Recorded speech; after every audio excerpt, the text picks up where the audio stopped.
right, thanks for being here. Joining me in studio is the mayor of Peoria, Jason Beck. It's great to have you in studio. Absolutely, 1,000%. Appreciate it. Let's talk about the investment and the growth in the Northwest Valley. You know, everybody talks about the old days. You know, I moved here in the mid-'90s, and there was nothing out in that part of the state, but it's growing immensely. I spent about 5 hours at TSMC.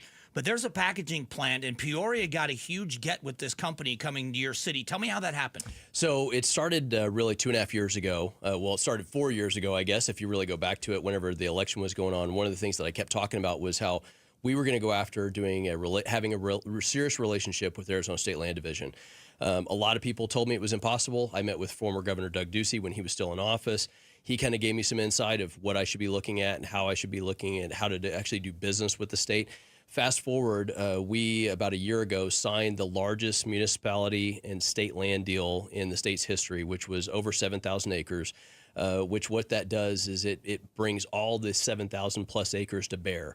What that did is it also means that we get up to $500 million of reimbursed revenue back from all the infrastructure that we're putting in. First of its kind, had never been contemplated before. Everybody thought it was crazy when it happened. But what that allows us to do is invest in this land.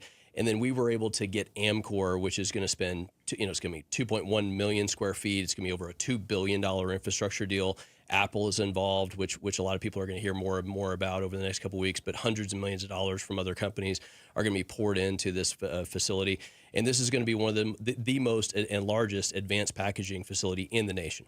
One of the things that happened, it was maybe a silver lining on the Great Recession, was Arizona learned a valuable lesson about diversification of the economy. And I think Governor Ducey and the state legislatures in that 8-year period did a lot with the Commerce Authority and other things to bring industry to Arizona. Is it, because you're a business guy, and we'll talk about your business in a moment, is it that sense of business being brought to City Hall that's instrumental for some people to look at the power that a city can have in bringing industry and jobs to their city? Without a doubt, I think every city has its own personality. Every mayor has his or her own personality. For me, it was the business of the city. We have the largest, what I would classify as a nonprofit in the entire state, right? So we have a $2.1 billion or $1.2 billion budget that we have on a yearly basis.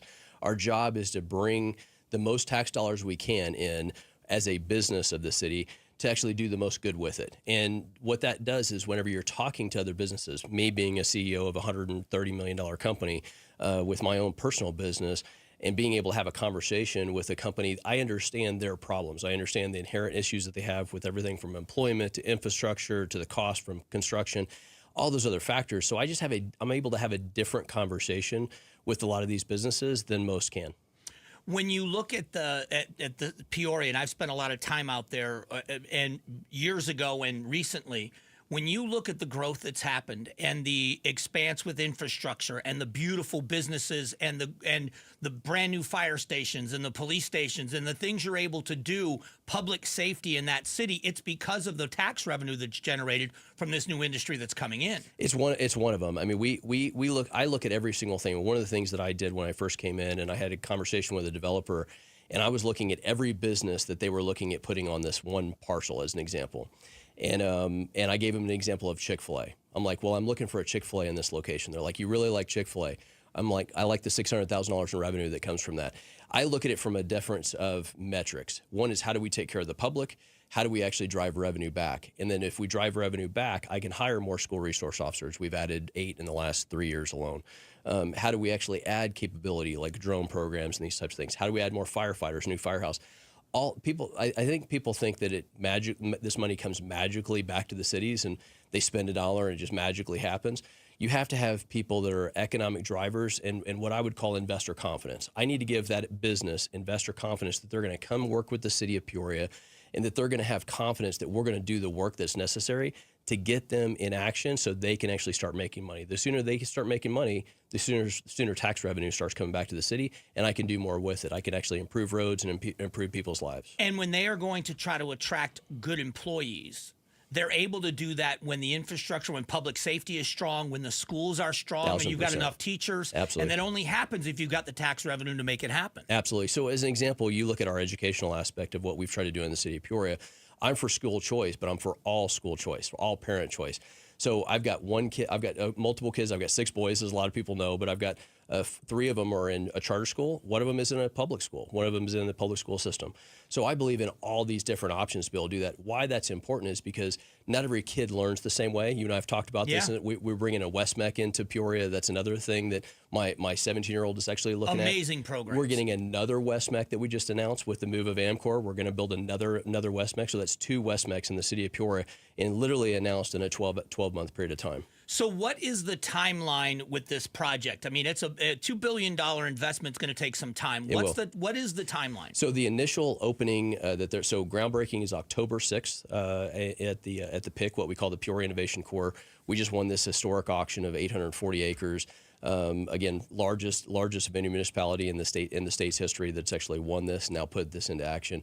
They are potentially, they have an option on a larger parcel. I'll let you think about where that's going to be. But if you think about what TSMC's done and where they've multiplied, I see Amkor doing the exact same thing. And we hope that that's the case because we want more than 2,000 jobs there in just that one area. But what their time frame is by summer of 2027, they are literally going to be in action. So they're going to be over a 2-year period of time. Wow. They're moving. They're moving dirt. I was out there this morning. They're moving dirt today. They did not waste any time. The auction happened on Wednesday. Equipment showed up on Friday. We passed it on Thursday in a special city council meeting. The equipment showed up on Friday. They're moving dirt this morning at 6 a.m. It's amazing. For a project that size, coming from the construction world, I will tell you this: the city of Peoria is open for business. That's it. Yeah, that's an incredible story. We're not messing around. Your business background, just for a moment, Tier Tactical. Yes, sir. And you started it in a warehouse. I mean, in a storage facility. Yeah, 10 by 30 storage facility. Where did the vision come from? Not the vision for the product you make necessarily, but the confidence to take it out of a storage unit to the facility you have now, which is an absolutely incredible facility. Yeah, it's we're 550 employees now. It's a blessing. 26-year overnight success, right? So that's how I like. So I literally started at Cactus and 59th at a Cactus storage facility and a 10 by 30 storage facility, and I think the confidence comes from a lot of different people that poured into me over the years, right? The people that whether it was the Gracie family or even the bad experiences that I had growing up in foster care. There were good and bad. There were people. I had a priest, fast story, I had a priest when I was in 2nd grade in the foster care system that told me that I needed to be the best thief of men that was on the earth. I needed to steal from every man that I met and try to take the good from every person, and that was who I was going to be. And I think that's how we build ourselves as business people. Wow. Yeah. It's a pleasure to talk to you. I know you're going to stick around. We're going to do the podcast in an extended conversation, but thanks for coming in and rushing in to do this. Absolutely. I appreciate it. Thank you. Congratulations on the success. Appreciate it. Thanks. All right, that is Mayor Jason Beck.